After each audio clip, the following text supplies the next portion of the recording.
Assalamualaikum warahmatullahi wabarakatuh. Perkenalkan, nama saya Nurul Umi Hidayatus Safaah dengan nomor NPM 202143500735. Saya adalah perwakilan dari kelompok 10.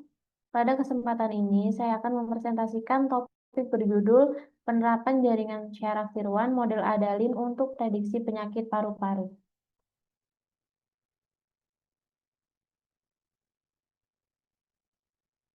Di kelompok 10 ini ada dua orang anggotanya, yaitu saya sendiri Nurul Umi Hidayatus Safaah dengan nomor NPM 202143500735 dan teman saya Rini Arminta dengan nomor NPM 202143500692. Penyakit paru-paru adalah salah satu penyebab kematian tertinggi secara global.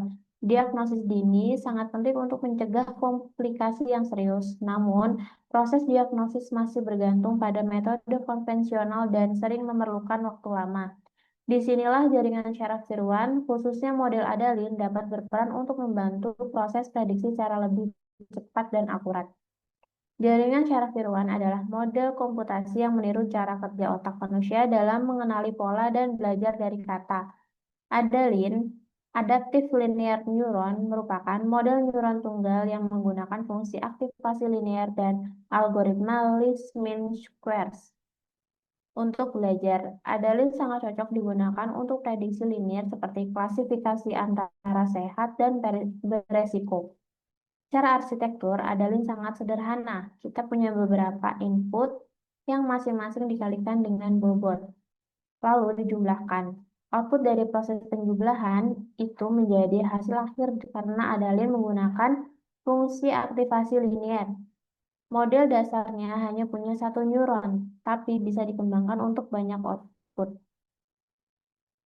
Yang menarik dari Adalin adalah fungsi aktivasinya. Kalau di Perceptron, kita kenal fungsi step atau sign. Adalin justru menggunakan fungsi linear. Jadi hasil outputnya bisa berupa nilai kontinu, misalnya 2,5 atau min 1,2, bukan hanya 0 atau 1. Hal ini bikin proses pembelajarannya lebih presisi karena error bisa dihitung lebih halus. Adalin menggunakan metode pembelajaran yang disebut Least Mean Squares atau disingkat LMS. Caranya, bobot akan terus diperbarui berdasarkan error yang dihasilkan dari selisih output dan target sebenarnya. Kalau errornya besar, bobot berubah banyak. Kalau errornya kecil, perubahan bobot juga kecil. Ini membuat proses belajarnya lebih bertahap dan stabil.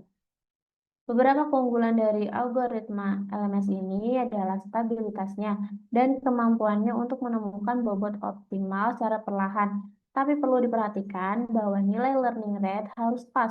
Kalau terlalu besar, bisa jadi malah errornya makin besar. Kalau terlalu kecil, proses belajarnya jadi lama. Algoritma pelatihan Adenin. Pertama, ada inisialisasi semua bobot dan bias. Yang kedua, tentukan alfa, biasanya alfa 0,1, namun bisa alfa lebih besar dari 0 atau lebih kecil dari 1. Tentukan toleransi kesalahan yang diizinkan. Yang keempat, selama maksimal bobot lebih dari batas toleransi, lakukan set aktivasi unit masukan. Yang kedua, hitung respon unit keluaran dengan rumus berikut. Dan yang kelima, perbaiki bobot pola yang mengandung kesalahan, yaitu output tidak sama dengan target menurut persamaan.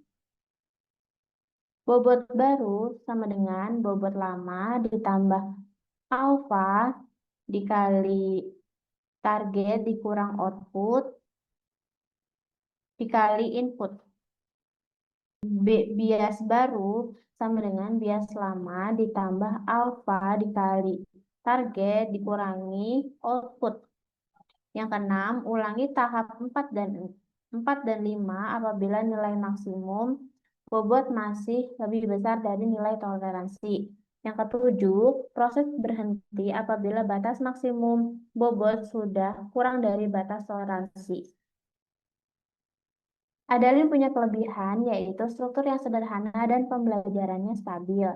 Model ini sangat cocok untuk kasus klasifikasi linier, namun dia punya keterbatasan. Adalin tidak bisa menyelesaikan masalah nonlinier seperti XOR. Selain itu, model ini sangat bergantung pada kualitas data dan parameter seperti learning rate. Kesimpulannya, model Adalin dapat digunakan sebagai alat bantu awal dalam memprediksi resiko penyakit paru-paru. Dengan data yang tepat, pre-processing yang baik, model ini dapat memberikan hasil yang cepat dan cukup akurat. Meskipun sederhana, Adalin dapat menjadi solusi ringan berbasis AI untuk screening kesehatan awal. Sekian presentasi dari Adalin. Kemudian selanjutnya akan saya presentasikan program dari Adalin. Pada bagian program nomor 1 ini adalah untuk import library. Yang kedua ini untuk membaca dataset. Lalu setelah itu dataset berhasil dibaca, lalu menampilkan data acak. Ada 5 data acak, yaitu dengan jumlah baris 500, jumlah kolomnya 8. 5 baris pertama dataset dengan 8 fitur, yaitu yang pertama ada umur, ada jenis kelamin, merokok, batuk, sesak napas, nyeri dada, kelelahan, dan penyakit. Berikut adalah perhitungan dari 5 data acak di atas ya. Setelah itu, distribusi kelas target penyakit, yaitu 0 itu tadi tidak sakit dengan data 281 dan sakit dengan data 219. Lalu yang keempat, memisahkan fitur dan target.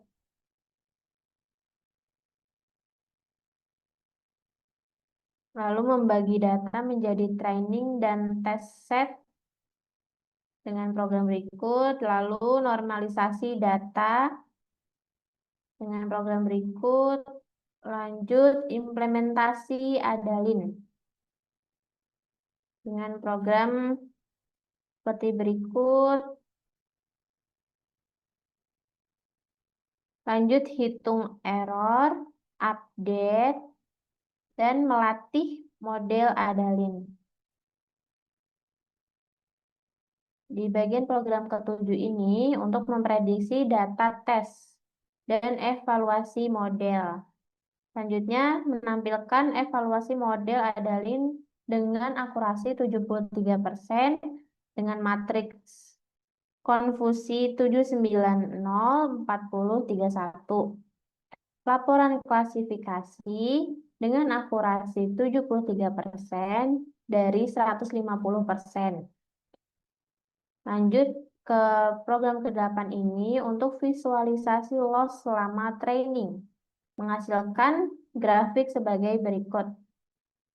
Di sini ada epoch ke-100 itu proses berhenti karena batas maksimum bobot sudah lebih kecil dari batas toleransi.